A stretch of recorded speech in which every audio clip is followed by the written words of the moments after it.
Marilyn and Bernie have come in for their annual visit. They are just back from Florida where they are snowbirds for 3 to 4 months every winter.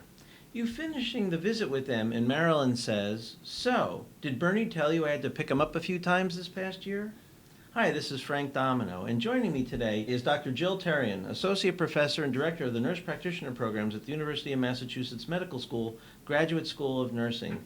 Good morning, Jill. Good morning, Frank. So, falls in the seniors, what a common problem. How common are they, and what are the risk factors for falls? Actually, the data show that about 30% of people over the age of 65 that live in the community have a fall every year. Wow, that's amazing. It is, and 10% have greater than 2 falls a year. I believe that. So, what are the risk factors for falls in senior citizens? They can be many. The largest is due to gait and imbalance disturbances and an impairment of that, or there could be a combination. Some of the most prominent reasons that people fall are medications, which can include over-the-counter meds, so we always want to ask about that. Alcohol, visual deficits, impairment in cognition or mood, and also the environment. And the environment meaning, what's inside their home and what's outside their home. Mainly thinking about winter and slips, trips, and falls on ice. So now Marilyn's just embarrassed Bernie by bringing up his falls. How do we go about querying Bernie about these falls and starting the workup? How you should go about it is, like several other things we do, incorporate it in your natural conversation about assessing risk. So asking, now that Marilyn has outed Bernie, it's asking him about the fall and the circumstances that surrounded it. Great. So asking about how the fall occurred and what was going on, what kind of things do you want to check on? My first inclination is to ask, is this related to syncope? Did the patient actually have dizziness and fall to the ground? And also, do they remember the fall? So, you're assessing their level of consciousness and also knowing, how did it occur? Like, I went outside and I slipped on the ice and I fell back and hit my head and I saw stars. So you would think it's from a concussion. If it's more like dizziness and fainting and not remember the incidents, you're thinking more like syncope. Okay, so once you rule out syncope, what's the next things we need to do? Physical exam-wise or working, triaging these falls in seniors? If we go back to Marilyn and Bernie, it would be asking, again, the circumstances of the fall, and then finding out what occurred after that. Did it limit any of the activity? Did they have any injury? And then it's going with, okay, if it wasn't related to syncope and I'm not sending them off for an evaluation for that, what can we do as far as keeping them in a healthy state and risk of falls? And that is basically prescribing exercise. But first, you can examine their gait and their balance and their strength in your office. How do you examine their gait and balance? There's a test called the timed up and go test or the tug test, and it's very simple to do. You have your patient sit in an office chair. You don't want them using the arms, so you can have them cross their arms across their chest, and you time them and you tell them to go, and the rule is they get up, they walk 10 feet, they turn, they walk 10 feet back, and they sit down, and you time them. And if they are of good strength, good balance, they should be able to do this in about 10 seconds or less. Okay. The younger they are and the more fit they are, they're going to do it definitely in less than 10 seconds. All right, so let's say Bernie can't quite pull that off. He can't manage to get himself up without using his arms,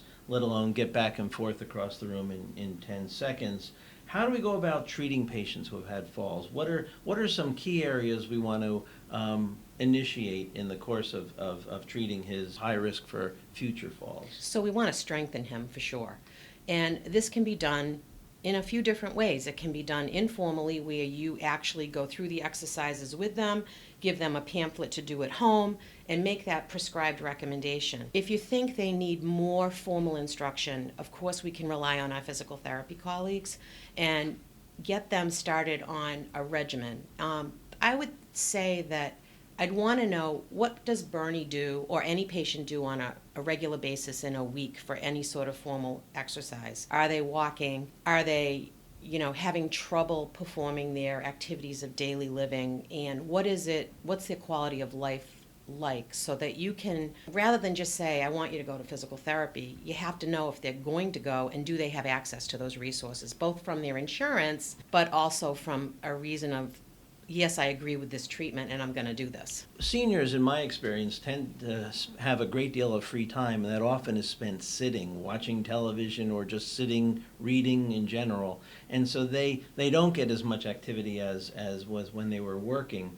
I do know that Medicare will cover strength and balance training through physical therapy. And so when I have a patient like Bernie, I don't hesitate to say that the most important thing I need to do is get them to be stronger, and that we need to do that in a formal way, because the leading risk of them dying in the next year is a fall. What else besides strength and balance training can we address? We want to look at their blood pressure.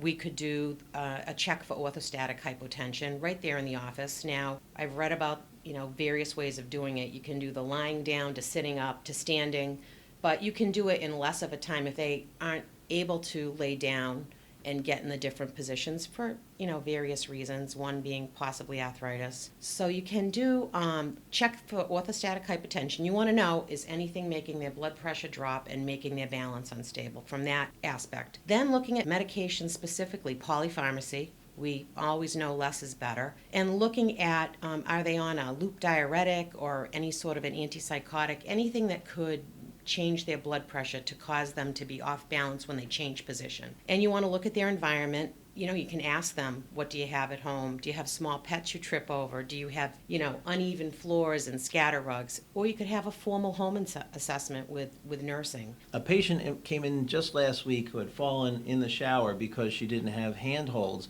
and she said she used to have them for when her husband was alive, but lent them to a friend and now doesn't want to get them back. So absolutely, environment's huge. Any other things we need to do?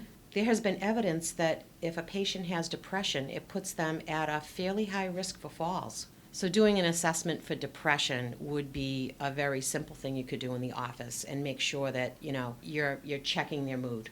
I think you're right. I didn't realize until you showed me this paper that depression had such a huge influence. Actually, depressive symptoms have an even bigger influence on falls than things like area rugs and that sort of thing. So something I'm certainly going to add to my approach when I deal with patients who've had a fall or at risk of falling. The other thing, Frank, I want to bring up is nutrition. And what you want to do, you could ask, what have you eaten in the last 24 hours? Or what's a typical day, meals like for you, and snacks. You want to make sure they're getting enough protein. It's been demonstrated that 25 grams of protein a day is important, and that it contributes to strength, gait, and balance. I think we know that seniors atrophy very quickly, and so adding the protein makes really good sense. Jill, this is a fantastic paper. It's totally changed how I approach patients at risk for falls. One last little factoid, Frank, is that falls cost approximately $50 billion a year to our healthcare system. Wow, amazing. All right, we've got our marching orders, no pun intended. Thanks, Jill. Thanks, Frank. Practice pointer. For your patients 65 and older, ask, how often have you had a fall at their annual visit, and incorporate in-office-based testing for maximal prevention. Join us next time when we talk about behavioral therapies, including Kegel treatments for men with overactive bladder.